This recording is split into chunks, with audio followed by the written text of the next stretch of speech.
On this channel, we have done a lot with phrasal verbs, and we've done things with meetings at work, we've done things with fighting and apologizing and taking care of others, we've done all kinds of things. Well, today, we're going to talk about phrasal verbs that you are likely to find in a business context. And here's just a few of them.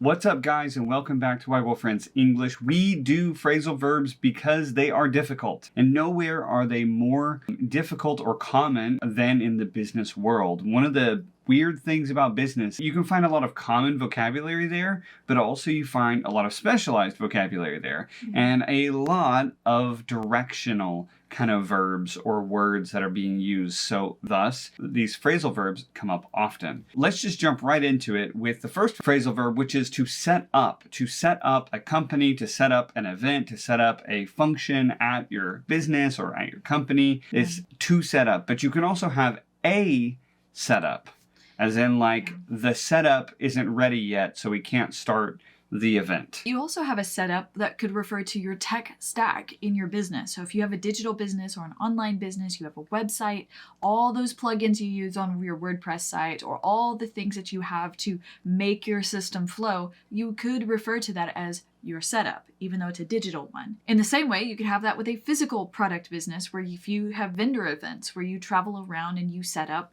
a booth at an event, you can call that your setup. This often happens. We have actually a whole video devoted to these phrasal verbs that have actually become nouns. You can check that out right here.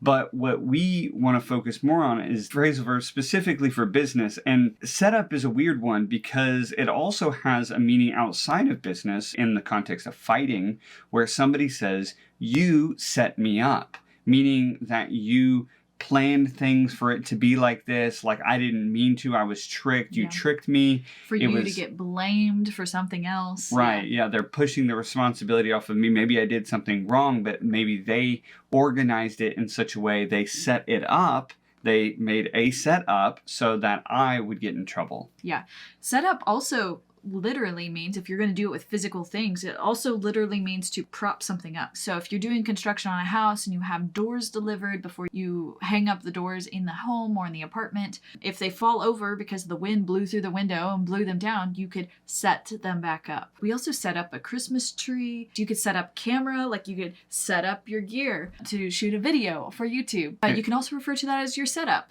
Your YouTube setup. There's a lot of ways to use this word and it gets very confusing. Another way to kind of say this though is startup, and this has a heavier connotation for business. So you have to start up a business, to start up a company, or you have a startup. A lot of startups happen in technology centers such as Silicon Valley or in California. They have startup as in a noun. This is my startup. This is my new company that I just started up. Another phrasal verb is relating to business or appears in business quite a bit is to sleep on.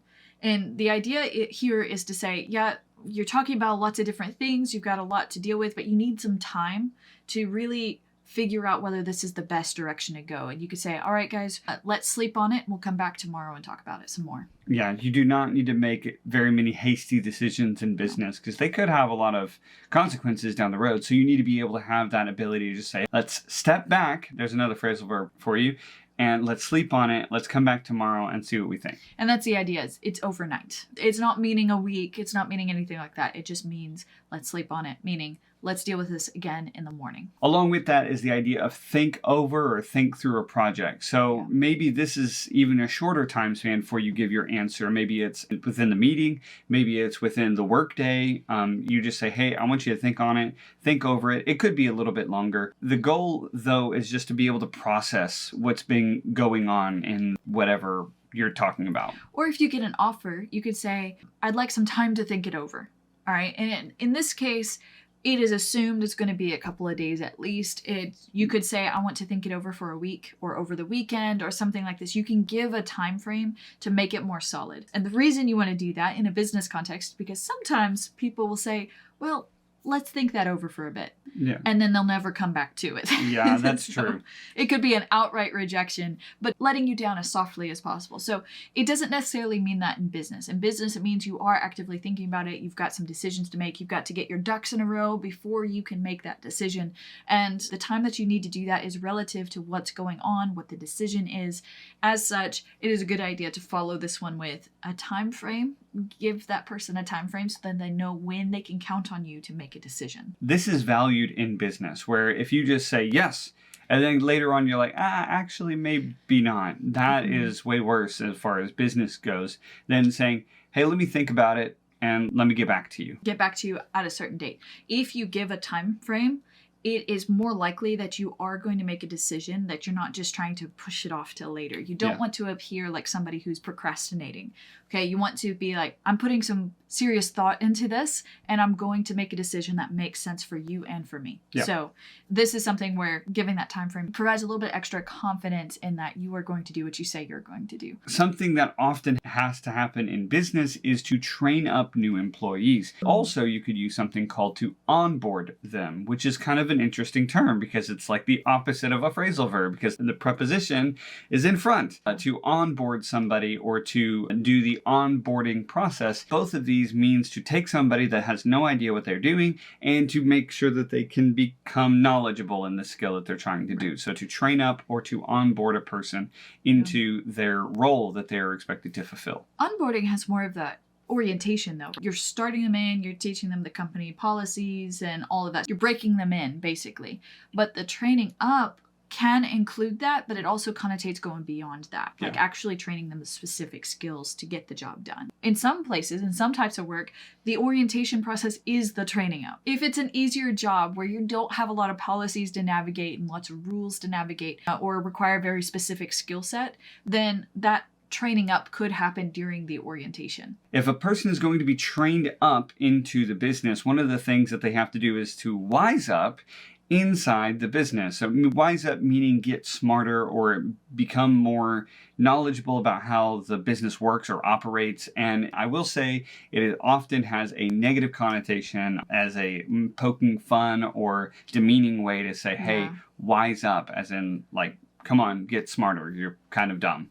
Yeah, it kind of connotates that you were being foolish before, that you didn't know what you were doing before, you were goofing off before. We'll often say it actually to really young people that are just coming into the workforce. They're just now starting to learn what the grind of daily life is in work and work-life balance and things like that. When they're complaining about it and starting to make a lot of mistakes early on, we'll say, hey, you need to wise up and get with the program. That's kind of the idea. So it's not a super nice thing. It's also somewhat of an authoritative thing to say, like you're saying from your wiser experience, you're telling that person with less experience to, hey, just get over yourself. Not exactly the nicest thing, and you can use it outside of a business context. This isn't the only time. A mistake that you could make as a new employee or as a young employee or something is to suck up to the boss, which is a weird phrasal verb, but it just basically means to flatter them. And normally in a way that makes everyone else just not very happy, like you are trying to be the favorite employee or whatever. So everybody else is kind of like, I don't really want to like do so much work. And then you're saying, well, like I'm going to work extra hard and I'm going to do really good and I'm going to do all these things. And people, especially back in the day in middle school, they would say that you're being a suck up or a teacher's pet or something like that to describe that idea of flattery. Here's one we have for you that's a bit difficult. Turnout versus churn out. Very difficult. So to turn out means you have people that show up. So you could say, what is the turnout? This is people showing up to an event that your business hosts. Maybe you have turnout for opening day in a business, whatever it is. And this is a noun, but there's also a phrasal verb that is churn out. Churn out, it comes from like churning butter. You have this butter churner and you're churning the butter. Okay, we say that for producing things in a business, for producing a lot of product or for pushing things out onto the shelves of the store. You can refer to the churn out as in the product that comes out of the business, out of production. You can say, what is the churn out this quarter or this month?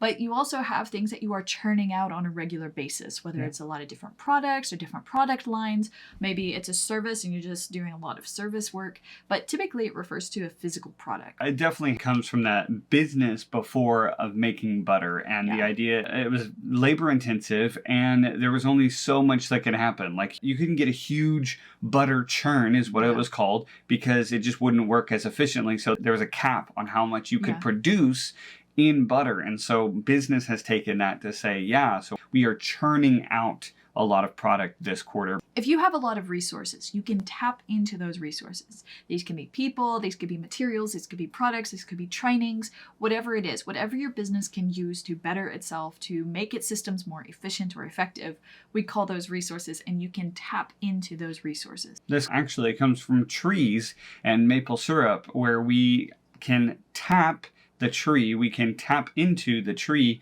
and what happens is that the syrup from the tree, the sap from the tree, flows out. And so the idea is there's a resource there, like she said, whether it's relationships or products or materials or whatever, there's a resource there that can be utilized, it can be used. All we have to do is to tap into that resource. If you want to leave your job, you can walk out of it. It's just done. And if enough people do it, like if there's a huge company and a lot of people start walking out, then you might refer to it as a massive walkout, a movement basically of leaving the company. So this is something that is done even in protest, or people just resigning their job one by one, just tons of them because of something they did not like in the company. Yeah. So this would be a walkout. As opposed to this, the normal way that happens in business is to give at least 2 weeks notice. Walkout is very abrupt, and it's abrupt for that reason, because you have felt personally attacked or whatever from the business, from the company. So as a result, you make it to where that business is really hurting to find people that can replace you on a very short notice. It's not a good term, but it's normally used antagonistically or in opposition to something that happened previously. Yes, something they disagree with morally, ethically, something like this. Something, unfortunately, that is a part of business or pretty much any large organizations is you often have to write up reports. And that just includes just putting pen to paper or hands to a keyboard and just typing a lot of times what just happened. An incident report to HR or something like this. You're sending a report. So you write that person up, or you give HR a write-up, whatever it is. Not a good thing. No. You don't want that. It comes from the phrasal verb to write up. You say, okay, I'll write that up. It could be a good thing in that sense. But if you write up a person specifically, it's not a good thing. All right, so the next few, they're all going to be kind of centered around the money side of business. So for example, we have this thing in business called trickle-down economy or trickle-down economics. And all that means is that the people that make the most money are oftentimes the people that end up giving away a lot of that money, whether it's to the employees in a business or it's to other people in the country or whatever. It trickles down. So yes, the people on top, they earn a larger percentage, but that larger percentage oftentimes trickles down into the rest of the organization through other means. You can also use this for rumors that start at the top and they kind of trickle down through the hierarchy. Okay, and when we use trickle down, we're specifically meaning something that's coming from the top and coming down to the lower levels. Part of business is you have to scrape together capital in order to do this idea that you have, this service that you have, or this product business that you have. You have to have money in order to make money. So you have to scrape together money, normally from other people or even with yourself, but you have to scrape money together or resources together in order to be able to produce goods or services in order to do business. Specifically as a startup, right? When you start a business, you got to scrape that stuff together, scrape together the resources to do that. But if you have a hard year in business, you might have to scrape and scrounge a little bit. We have scrape and scrounge as a collocation that we use as well to describe the same thing. You're just trying to get resources that there's just not very many resources around. And part of that involves an element of tucking some money away. So hopefully you found success in your business, and one of the first things you need to do is to tuck some of that money away so that you can then be prepared for coming quarters where maybe the business may not perform as well depending on the market. Likewise, you could take your paycheck, and when you get it and you have taxes already taken out of it, you can pay your bills. Make sure you tuck some away for savings that you'll live on a rainy day. So you don't have to scrape together the next time. so you don't have to scrape money together in an emergency. The last one is wrap up, and it literally means to just tie things up and finish them. It doesn't mean just finish immediately, like it's finished, go home. It doesn't mean that necessarily. It means start up the process of wrapping things up, starting to do the final things, tying up loose ends, whatever it is. So to wrap up a meeting means to start to say the final thank yous and all of that. Doesn't mean it's ending right now, but it means it's about to end up. You're starting the process of finishing. I think this can be the most frustrating part that some people have with business, because it's really hard sometimes to actually wrap up what needs to be wrapped up. Yes. It gets a little bit longer and then a little bit longer. Maybe somebody interrupts you, so it becomes longer. But it needs to happen. You can't just drop what you're doing and go. You have to be able to finish whatever. Finish that email that you were trying to write at the end of the workday. You have to finish that project. You have to click Control S and save that document. Like, there are some things that you have to do to wrap things up, to be done with what you're doing. That's it for today, guys. Thank you so much for watching. We will follow this video with a conversation where you can start to hear some of these words and terms come out naturally. All right, guys, that's it for today. We'll catch you on the next one. Bye.